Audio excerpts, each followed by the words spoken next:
We're back now at 7:43. What were you doing in your 20s? Maybe you shouldn't answer that, but Jon Favreau spent his at the right hand of the president, writing words that made history. But tomorrow, President Obama's longtime speechwriter will end his tenure at the ripe old age of 31.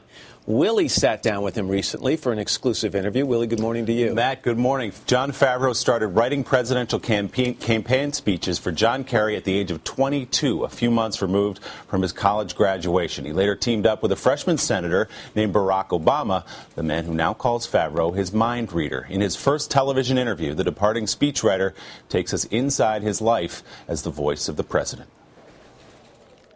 With common effort and common purpose, with passion and dedication, let us answer the call of history. So this is the second inaugural right here?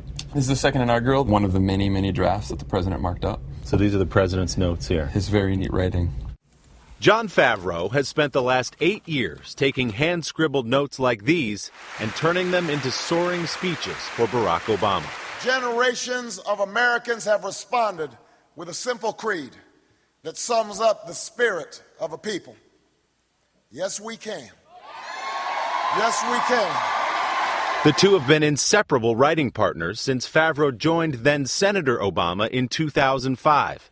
4 years later, at 27 years old, the Massachusetts native became the second youngest head speechwriter in the history of the White House. There's a lot of focus on your age. People are obsessed that you're this wunderkind. Did you ever stop and say, I might be in a little over my head here? Well, all the time I think that I'm in over my head. Still? Yeah, of course. Especially when you're writing for the president. Favreau hit the ground running, writing an inaugural address. The time has come to reaffirm our enduring spirit. Making the case for health care reform. I'm not the first president to take up this cause, but I am determined to be the last. And scrambling to finish a Nobel Prize acceptance speech aboard Air Force One.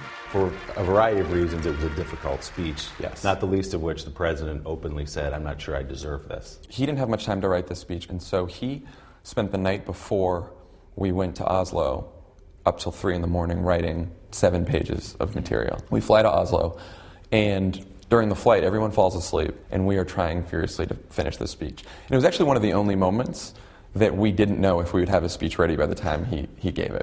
He handed us edits literally as he was in the elevator over to the stage, and we put the final words on the prompter right as he was walking up to the podium. At this moment of challenge, that must be our work, Your Honor.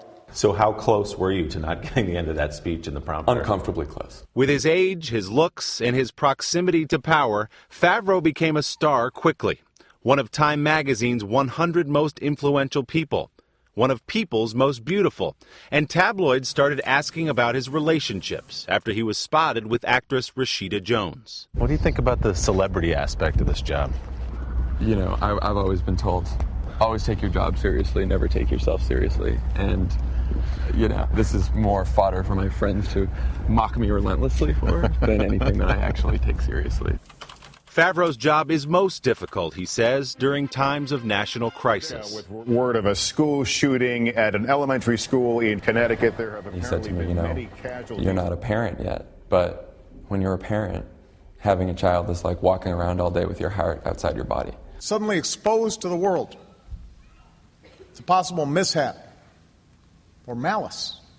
That was a line that we ended up using in Newtown. In the 8 years I've known him, I'd never seen him like that. It affected him very deeply.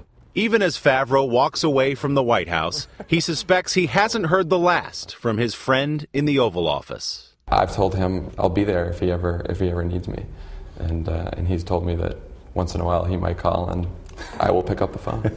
You won't send him to voicemail? I will not send him to voicemail. No, that's a call I'll take. Favreau plans next to open a consulting business in Washington with Tommy Vitor, a friend and colleague who's also leaving tomorrow. Ultimately, he has his eye on screenwriting for television. As for the president's next speechwriter, the White House has decided to go with somebody a little older this time. Cody Keenan is 32. So there's something about youth at the White House that works. And has Favreau seen television lately? Does he know what he's getting himself into? He's going to try it. He's got a friend, John Lovett, a former speechwriter himself, who made the leap to L.A. and says, it's okay out here. Come give it a try. We wish him well. He's a talented young man.